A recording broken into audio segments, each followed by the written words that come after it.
संग जिन्नू की बहन जिन्ना के स्कूल में एक इंजन ब्रेक हुआ है। इसके अंदर से काफी सारे खतरनाक मॉन्स्टर्स बाहर निकल के सभी स्टूडेंट को मार रहे हैं और जिन्नू भी यहाँ पर नहीं है क्योंकि वो मुस्लिम सिटी में गया है एक डेंजन को क्लियर करने के लिए। तो कौन बचाएगा उसकी बहन को? तो आज हम सोलो लेवलिंग सीजन 3 के एपिसोड नंबर 3 को एक्सप्लेन करने वाले। तो उससे पहले जो भी चैनल पे नए आए हो प्लीज चैनल को सब्सक्राइब कर दो। तो पिछले एपिसोड में हमने देखा था कि यूनाइटेड स्टेट ऑफ ब्यूरो के प्रेसिडेंट एक रेनस्टोन और कैमेश की बॉडी जिन्नू को गिफ्ट के तौर पर देने वाले जिससे वो उनकी कंट्री में आ जाए। उसके बाद सीन चेंज होता है। जिन्नू अपने घर में आने के बाद खुद को नोटिस करता है कि वो थोड़ा बदल चुका है एंड इसी चीज को कंफर्म करने के लिए वो अपनी बहन जिन्ना के पास जाकर पूछता है तुम मुझे कितना रेटिंग दोगे जिन्ना की चीज में? जिन्नू कहता है मेरे खूबसूरती के मामलों में। जिन्ना कहती है छे तुम्हें इतना कॉन्फिडेंस आता कहाँ से है? तुम तो हमेशा चोमवे की तरह दिखे हो। एंड इन दोनों के बीच में भाई बहन वाला लड़ाई स्टार्ट हो जाता है। उसके बाद जिन्नू कहता है वैसे मैं एक गिल्ड बनाने की सोच रहा हूँ। जिन्ना कहती है तो इसका मतलब तुम एक गिल्ड बनाने वाले हो? जिन्नू कहता है हाँ, और मैं अपने गिल्ड का नाम सोलो प्लेयर रखने वाला हूँ। तुम्हें ये नाम कैसे लगा? जिन्ना कहती है तुम मजाक कर रहे हो क्या? ऐसा नाम कौन रखा है? जिन्नू कहता है कि वो खराब नाम है क्या? जिन्नू कहती है तुम अपनी एबिलिटी के काफी सारे शॉटों को समन कर सकती हो तो तुम सोलो प्लेयर कहाँ से हुए? जिन्नू कहता है तो तुम एक नाम सजेस्ट कर दो मुझे। जिन्ना कहती है आजिन गिल्ड नाम कैसा रहेगा? आ का मतलब है मैं और जिन का मतलब है आगे बढ़ूंगा होता है। उसके बाद सीन चेंज होता है कि चाइनीज के अपार्टमेंट में हम देखते हैं मिचाई ने आपस हो नहीं पा रही। वो कहती है मैंने उससे क्यों ऐसा कहा कि मैं शायद मैं तुम्हें पसंद कर लूं। ऐसे तो मैं उसे इनडायरेक्टली प्रपोज कर दिया और वो बहुत ही चमा रही। तभी हमें एक सीन दिखाया जाता है जहाँ पर मिचाई गिर रही थी और बिंगू उस हाथ पकड़ लेता है और बिंगू से कहता है मिस्टर संजिनू को केयरफुल रहने के लिए कहना अपने खुद की पावर से। तभी मिचाई को याद आता है कि वो बिंगू से तब मिला था जब जिस आइलैंड में से गिर चोट आई। जो भी हो सीन चेंज होता है। हम नाइट गिल्ड को दिखाया जाता है जहाँ पर एक हाई रैंक गेट ओपन हुआ है और मिस्टर पार्क का वो साथी उसी गेट के बारे में बता रहा था। वो कहता है कि उन्हें गेट का एंट्री पिरामिड मिलना मुश्किल हो रहा है क्योंकि गेट का रैंक काफी ज्यादा है। पार्क कहता है क्या वो एस रैंक गेट है? उसका साथी कहता है नहीं, लेकिन उसका कहना है कि वो एक top tier aero gate. And अब इन दोनों को समझ में नहीं आ रहा था कि वो लोग क्या करे। तभी यहाँ पर एक लड़की आती है, उसका नाम है जिंग एरिंग और एक ए रैंक किलर है। वो कहती है कि कैसा रहेगा अगर इस काम के लिए हम एक इंडिपेंडेंट हंटर का हेल्प ले। तो मिस्टर पार्क कहता है वो एक टॉप टायर एरो गेट है तो एक हंटर लेने से क्या डिफरेंस आएगा? तभी बंदे को कुछ रियलाइज होता है। वही मिस्टर जंग कहती है आपको पता है कि मैं किसकी बात कर? मिस्टर पार्क कहता है बिल्कुल, तुम संग जिन्नू की बात कर रही ना। उसके बाद सीन चेंज होता है। जिन्नू जीहू से कहता है हमारे गिल का नाम आजिन गिल कैसा रहेगा? तो जिन्नू हंसते हुए कहता है बढ़िया नाम है, चलो इस नाम को ऑफिशियली बना देते हैं। एंड वो अपने मन में कहता है कुछ भी चलेगा लेकिन सोलो प्लेयर गिल का नाम नहीं चलेगा। जिन्नू कहता है गिल का नाम डिसाइड हो गया है तो अब हमें फाउंडिंग मेंबर की जरूरत है। जिन्नू पूछता है बाय द वे मिचाई के साथ कल क्या हुआ जो गिल ज्वाइन करने के लिए आई? जिन्नू कहता है मुझे नहीं लगता कि चाइन हमारे गिल में फिट वेटिंग और वैसे भी वो इंसान नहीं है जिसकी तलाश में कर रही। जिन्नू तो हैरान होता है और उसके दिमाग में चल रहा था कि मिचाइन एक एस रैंक हंटर, उसका रैंक रिकॉर्ड परफॉर्मेंस काफी अच्छा है और वो खूबसूरत भी है। तो मिचाइन के अलावा और कौन है? अच्छा कैडेडेंट। एंड जिन्नू से पूछता है तुम किस तरह के हंटर को ढूंढ रहे हो? जिन्नू बताता है कोई ऐसा जिसके पास हंटर लाइसेंस हो, जिसको गिल ज्वाइन करने में कोई इंटरेस्ट ना हो और वो भरोसेमंद होना चाहिए। जिन्नू कहता है ऐसा हुआ तो मेरे दिमाग में काफी सारे नाम याद आ रहा है। तभी दरवाजे पर कोई नॉक करता है। संग जिन्नू को लगता है शायद मिचाइन हो गया पर मगर वो दरवाजा खोलता है। मिस्टर पार्क कहता है हेलो मैं पार्क जंगसुंग हूँ, नाइट गिल्ड का मास्टर। उसके बाद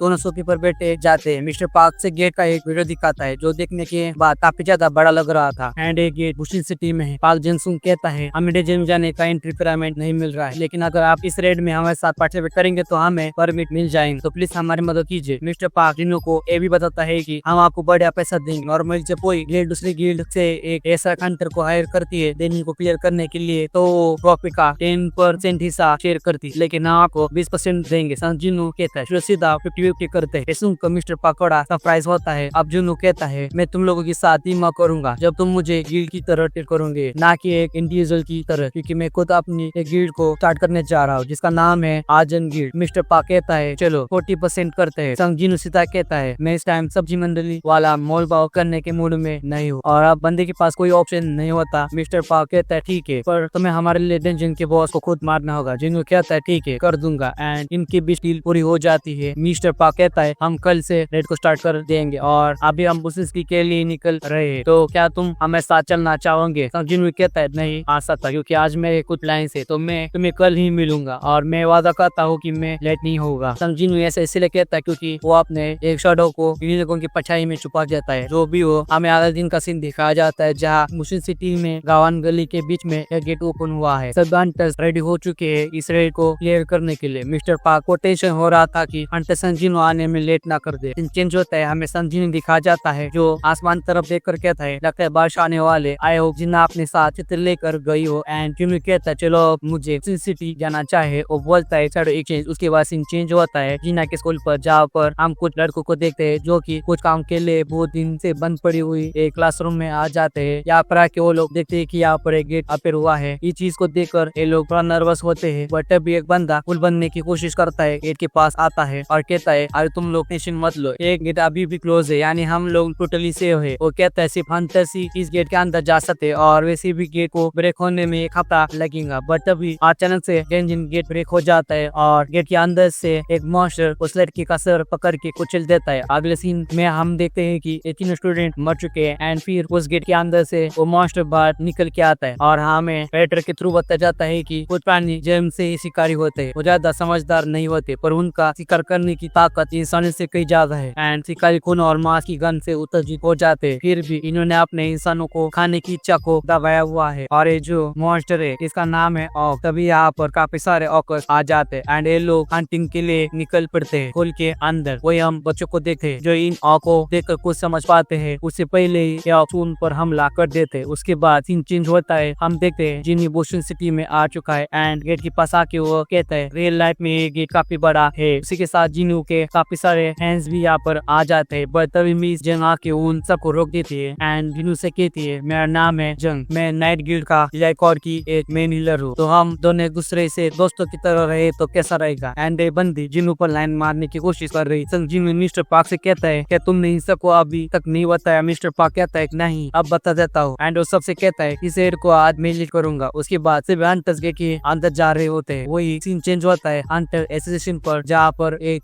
को किसी स्टूडेंट का कॉल आता है। वो कहते हैं मैं आपकी क्या हेल्प कर सकती हूँ। तभी वो स्टूडेंट डरे हुए कहते हैं मैं अभी स्कूल पर हूँ और यहाँ पर बहुत सारे मॉन्स्टर्स आ चुके हैं। इसे सुनकर जो स्टाफ है बहुत ही शॉक होते हैं और वो मन में सोचते है क्या कोई इंजन ब्रेक तो नहीं हुआ है। अब एक स्टाफ लड़की से पूछता है तुम अभी बात कहाँ से कर रही हो। स्टूडेंट लड़की कहती है मैं अभी स्कूल के बाथरूम से बात कर रही हूँ और वो काफी ज्यादा रो रही। वो कहती है मैं अपने दोस्त के साथ ही, पर उन्हें मॉन्स्टर ने मार दिया। एक स्टाफ लड़की कहती है वहाँ पर आसपास कितने मॉन्स्टर्स है। स्टूडेंट कहती है मुझे नहीं पता, मुझे सिर्फ बहुत सारे चीखें सुनाई दे रही है, क्या मैं मरने वालों। इस पर स्टाफ चिल्ला के कहता है शांत हो जाओ और ध्यान से सुनो, हंटर्स तुम्हें बचाने के लिए आ रहे हैं तो तुम्हें कुछ नहीं होगा। एंड अब वो उस लड़की से पूछती है क्या तुम बता सकती हो वो मॉन्स्टर कैसा दिखता है। स्टूडेंट लड़की बताती है उनका जो शरीर है वो इंसानों की तरह है, लेकिन उनका शक्ल बहुत ही बुरा है और उनका स्किन ग्रीन कलर का है। इसे सुनकर स्टाफ लड़की समझ जाती है एंड वो चौको के कहती है क्या उन्हें ऑकस कहते हैं। स्टूडेंट की लड़की कहती है हाँ आई थिंक उन्हें यही कहते हैं। और वही पर हम देखते हैं कि ऑकस उस बच्ची की तरफ आगे बढ़ रहा था। स्टाफ लड़की कहते जल्दी से वहाँ से निकलो क्योंकि ऑकस तुम्हारे स्मेल को सूंघ सकता है, बट कोई फायदा नहीं है क्योंकि उससे पहले ही उस लड़की को मार दिया जाता है। इसके बाद हम बाकी बच्चों को देखते जो काफी डरे हुए थे एंड काफी सारे स्टूडेंट को बहुत बेरहमी से मारा गया है। बहुत सारे स्टूडेंट स्कूल से भाग चुके हैं लेकिन अभी भी कुछ अंदर फंसे हुए हैं। वही हम स्कूल के अंदर देखते जहाँ जिन्ना के क्लासमेट के बच्चे क्लासरूम के अंदर गेट बंद करके छुपे हुए थे, पर तभी अचानक से रूम के गेट को तोड़कर और यहाँ पर आ जाता है। एक लड़का डर के मारे भागने की कोशिश कर रहा था लेकिन उसके सामने भी एक ऑकस आ जाता है जो उसे दो हिस्सों में काट डालता है। ये दो